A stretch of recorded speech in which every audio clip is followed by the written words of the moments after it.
Hey, welcome back to Evil's Comics. I'm Evil Mike, and I got a review for you. From DC Comics, this is Nubia and the Justice League, a one-shot. It's titled issue number 1. It is written by Michael Conrad, Becky Cloonan, art by Amancay Natuelpan, colors is Tamra Bonvillian, and letters is Pat Brosseau. I know I mispronounced those names, I'm sorry. The art and colors in this book are fantastic, but basically this is like Nubia's first outing with the Justice League. I don't know if it's like the registered first, you know, if it's like that key or whatever, but as far as I know and have been reading the Justice League and Wonder Woman and stuff like that, it's a first for me.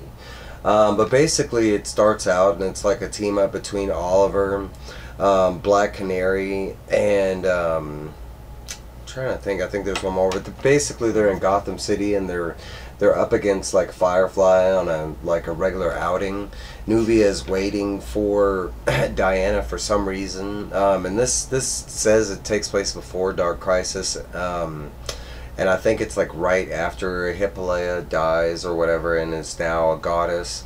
But basically it's Nubia kind of being, you know, witness to all the tales that Diana, you know, Wonder Woman has told her over the years, and basically like, you know, everybody living up to their standard, like Black Canary, Oliver Queen being like a badass archer, and then Black Canary being just a badass fighter and individual. But they go back to the Justice League and like headquarters, and she's still waiting for Wonder Woman, and it's basically like some of the other members, and it like basically over the book that's what it is like the, you know, little by little the whole Justice League show up, and it's basically the question that kind of the book answers or asks, but it's, you know, is Nubia officially joining the Justice League? And throughout her different outings, like she goes to Gotham City, Metropolis, Star City, and it's basically like, you know, different sets of like the heroes getting to team up with Nubia for the first time, and them getting to see how badass she is alongside like how badass these superheroes are. The second outing at Metropolis is with Parasite, one of my favorite, but it's quickly like, you know, not only that these individuals are badass by themselves, but they've been working as a team, and it kind of shows. But there is like a common thread throughout the book that because she is queen of the Amazons, like it kind of goes into like Black Adam being, you know, leader of Klondike, and then it kind of touches base with Aquaman and the Atlanteans. I'm kind of speeding through this, but for the main part, that's what this is in a summed up notion. It goes to the last part, and it's basically like the Trinity finally showing up, Batman, Wonder Woman, and Superman.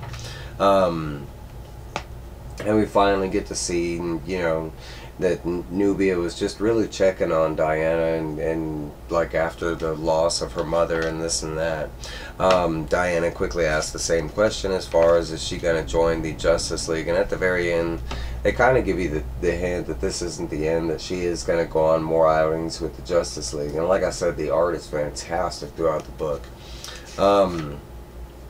There is a little side story at the very end, and all about Nubia, and it's about her and Io and like her outing with the Justice League and this and that. But she's kind of coming to realization on why Diana chose to stay and help the you know, world of man kind of thing. At the very end, it's some other kids that aren't, like some random, you know, kids and people that aren't used to seeing Nubia out. And it's basically them learning that she's just as cool as Princess Diana, because she goes up against this big-ass octopus in Star City, and it turns out that the big octopus is just wrong place, wrong time. He's not really a monster kind of thing, but Nubia, being the badass, you know, queen that she is, and she kind of figures that out through the fight without damaging the octopus and saving all the civilians. So, you know, the kids had a new mentor to look up to kind of thing, and that's basically it. Like her and Io basically, you know, like setting up at the very end, like, hey, yeah, I think I'm gonna go out more, you know, outings with the Justice League kind of thing. But that is Nubia in the Justice League anniversary special. It's her 50th anniversary. That's kind of what it is. And I thought it was a great, like, as far as an anniversary is concerned, from, you know, that character. I mean, the whole issue was pretty much her and showing how badass she is. But that is my review. Please like, comment, subscribe. Let me know down below your thoughts. You know, if you read this issue, if you didn't, you know, let me know. But that's all I got for y'all. I'll let y'all go. Yeah.